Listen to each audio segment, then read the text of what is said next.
Roger Deakins is one of the greatest cinematographers to ever touch a camera. He's created the looks behind films like Fargo, No Country for Old Men, Blade Runner 2049, Skyfall, Sicario, and many others. In this video, we'll hear him talk about his prolific career. It was such a joy to hear him speak, and I even got the chance to get my Fargo DVD signed. If you haven't already, please like and subscribe for more videos like this. Enjoy. At this point in your career, you guys were very well established. Multiple Oscar nominations. By this point, you'd established a relationship with the Coen brothers. You'd worked with Scorsese. At that point, are you being pitched films, or are you still actively chasing after things if you hear Ron Howard's doing the story of John Nash? What is that balance of getting offers versus, oh, I'd like to work on that?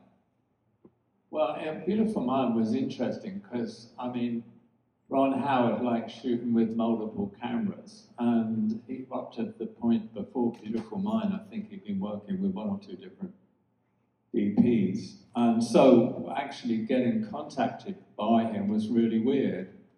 I didn't expect it because I like to operate the camera, and I like to shoot single camera as much as possible, and I don't like zoom lenses or the rest of it. And so I went to meet with Ron, not expecting it to work out, really. But he said, no, I really want this one film, I want to shoot single camera.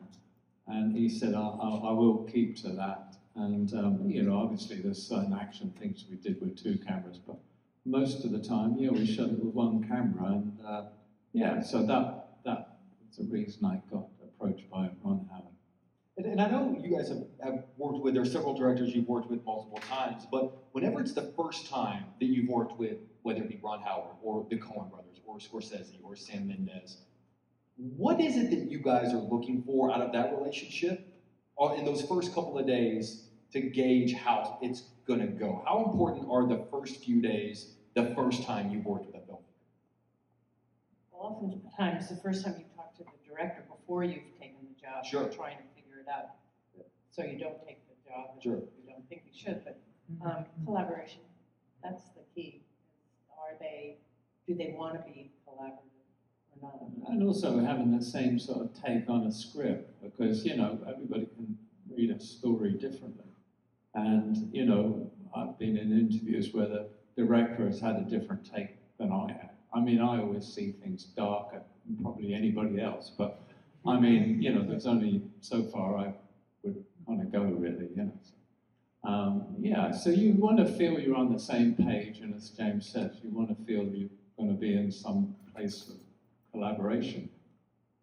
We've been on a film one time where we were in the bar and a couple of the actors were there, and one of the actors said, I don't get the way he's directing this.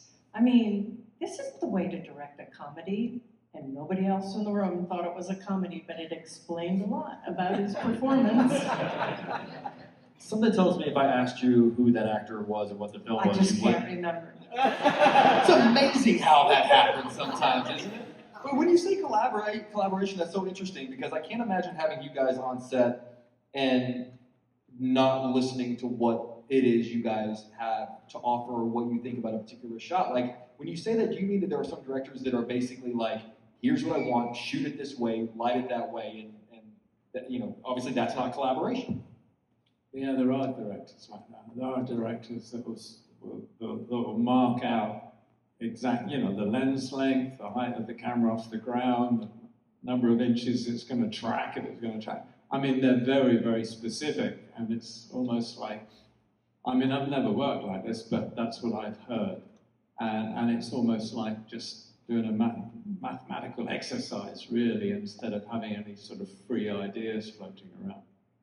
And I think there's some directors, oftentimes first-time directors, but sometimes it's many-time directors, but they're insecure and they think they're supposed to know the answer to everything, which makes them non-collaborative because they don't want to, they just feel that they're supposed to tell you what it is to do. And so many directors that we've talked to, like when we talked to Sarah Polley, she said her first time she was so stressed and she thought she had to have all the answers, and it was a real revelation to her in later films to realize, oh no, I have all these people around me that do know all the answers. That's why you hire the best of the best. Is it true that A Beautiful Mind was shot in chronological order? Ron had tried to shoot it in chronological order, but it wasn't exactly. But I mean, for the most part, it kind of was, yeah. Which, you know, obviously leads to a lot of kind of production problems, especially if you go back on, you know, one location has to be locked down for a longer period of shooting time if you keep going back to it to shoot different age, you know, different periods within the script. So it does make it kind of difficult. It didn't sort of bother me, but it did bother, you know, Gaffer and Grips and everybody have got to kind of move so much more equipment around so much, you know, more efficiently. Is that something that's mostly, if it is done in chronological order, that it's usually done for the actors? I mean, famously, the example I think of is Spielberg and the kids on E.T. did it so that they could understand scene to scene. Is chronological order an actor thing? It's an actor thing, and sometimes it's a director thing, especially if the directors come from theater. It's easier in one way, certainly for performances and everything, but it really isn't the most efficient way to make a film. We had, you know, we did it on 1917 by and large, but that was because it had to be. You had to know what you just shot in order that you could match the next bit. So, you know, you had to. That makes sense. Were you, I'd imagine you were, so this might be a stupid question. You guys remember the day John Nash showed up to set? Don't remember him coming to set, no. He did, apparently. Did. Yeah, rings a bell, but I mean, you know, the only person I really remember coming to set is Cormac McCarthy on No Country for Old Men. I think sometimes you're so busy when you're on set that a million people could come on set and you didn't even realize. Sure. So it's in the book, right? So I'm at the Chelsea Hotel shooting Sid and Nancy, right? And there's all these, Alex Cox knows everybody. So a lot of people came up and they're sort of chatting away with me. And I'm trying to light the sort of stairwell in this corridor. So I said to the AD, I said, sorry, that woman and the group over there, can you just get them off the set? I'm trying to work. And the AD, she said, that woman's Raquel Welch. I mean, I'm really observant person. I'm like, And you responded how? well, I just went, ooh. Get her out of the set. No, I almost went up to her and asked for an autograph because I really like what Raquel Welch. I actually think she's a very good actress, but apart from anything else. Not to divert too far, but what was it like having Cormac McCarthy on the set of No Country? Oh no, it was just kind of wonderful. I mean, he was there with his kid, right? I mean, it was just. It's amazing because he's such an incredible writer, and you know, you meet a million people in this business, and it's no big deal. But I found when I met him and started talking to him, I didn't have a lot of words because I thought, oh gosh, he knows so much about words. Right. What am I going to say? Says two people who have spent a lot of time with students, filmmakers and stuff over the past few weeks. I'm sure they feel the same way. I'd love to talk about, Russell Crowe's incredible Oscar-nominated performance. It's one of those performances that seems just so involved and required so much of him. And it was from that, that great period of his career where he was, the Insider and Gladiator and what have you. What was he like whenever Ron would call cuts? Was I hate to use the term method because it gets overused these days, but what was he like in downtime? He was very into his character, so he was kind of unapproachable, frankly.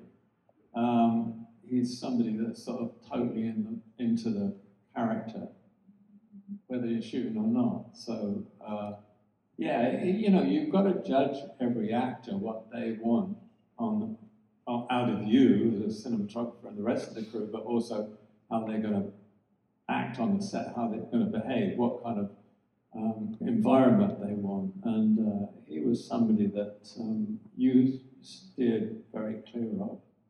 I mean, some actors, like Morgan Freeman, whoever, you'd ask them sometimes to take a particular angle with their face or whatever. Or I haven't ever really given actors marks, but you know, that kind of, you get that kind of relationship with Sun, but not with Russell. You would never know what Russell was going to do inside a take, for instance.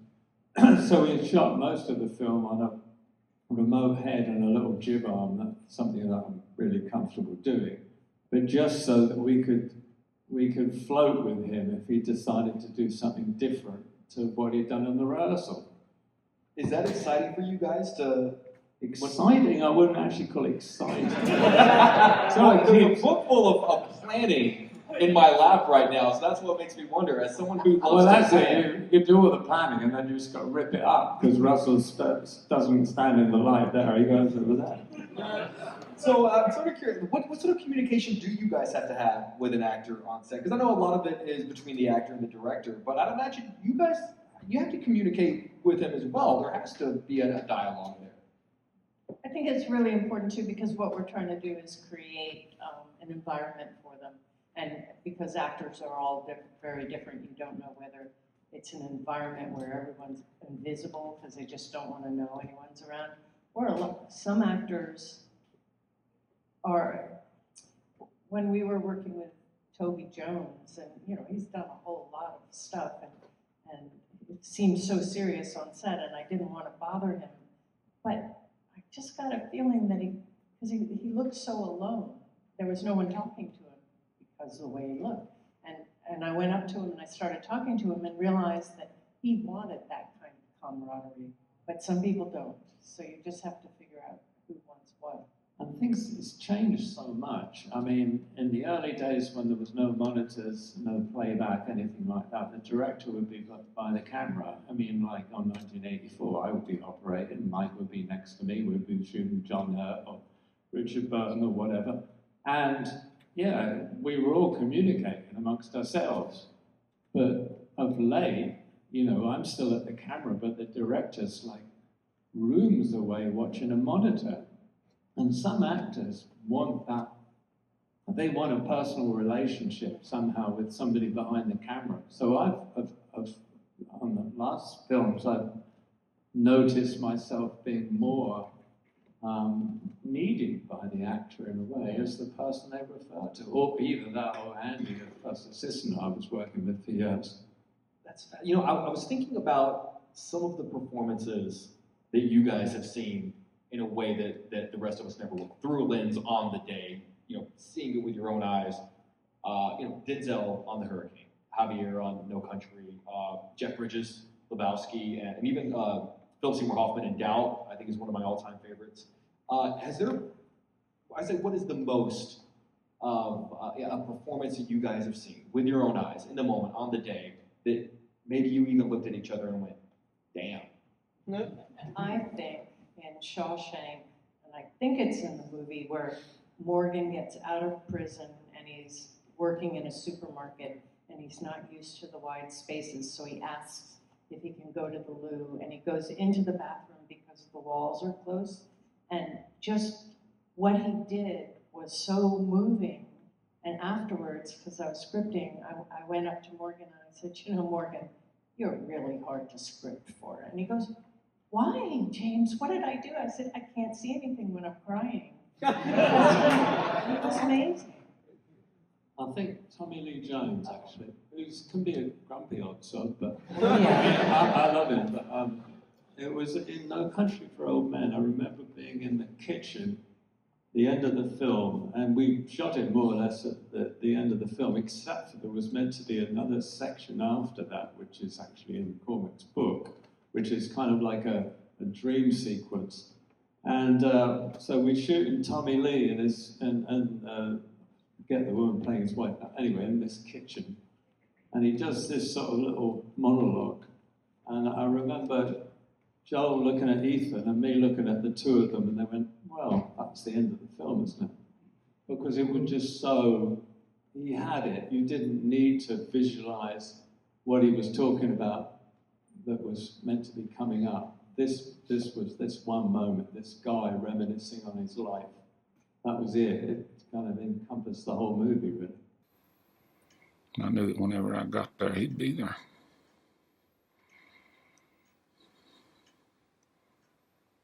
Then I woke up.